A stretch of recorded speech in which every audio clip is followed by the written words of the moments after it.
எப்போவுமே ஒரு லேப்டாப்போ கம்ப்யூட்டரோ சரி பண்ண கொடுக்குறீங்கன்னா முடிஞ்ச அளவுக்கு அப்போவே ரெடி பண்ணி அன்றைக்கே வாங்கிக்கோங்க.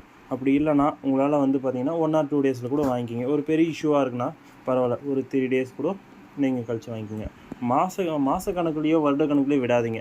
நம்மக்கிட்ட வந்து பார்த்திங்கன்னா சில கஸ்டமர் எல்லோரும் சொல்ல வரல, ரெடி பண்ண சொல்லிடுறாங்க, நம்ம ரெடி பண்ணிடுறோம், கையிலேருந்து முதல் போட்டு ஸ்பேர்ஸ் எல்லாம் வர வச்சு நம்ம ரெடி பண்ண பின்னாடி பல வருடங்கள் பல மாதங்களாக நம்மக்கிட்ட அமௌண்ட்டும் லாக் ஆகிடுது. கலெக்ட் பண்ணாமல் நம்ம அப்படியே இன்ஃபார்ம் பண்ணிகிட்டே இருக்கோம், வரவே மாட்டேன்றாங்க. அந்த மாதிரி மிஸ்டேக் யாருமே பண்ணாதீங்க. ஒரு பொருள் கொடுக்குறீங்கன்னா அது ரெடி ஆகுதோ ஆகலையோ உடனே கலெக்ட் பண்ணிக்கங்க. மேக்ஸிமம் 1 வீக் நாம் சொல்லி தான் சொல்கிறோம். அப்போது சிலர் வந்து விட்டு போகிறாங்க. இப்போது அது போல் வந்து இந்த கம்ப்யூட்டராக இருக்கட்டும், இந்த லேப்டாப்பாக இருக்கட்டும், எக்ஸாம்பிள் சொல்கிறோம், இன்னுமே வந்து கலெக்ட் பண்ணிக்கல.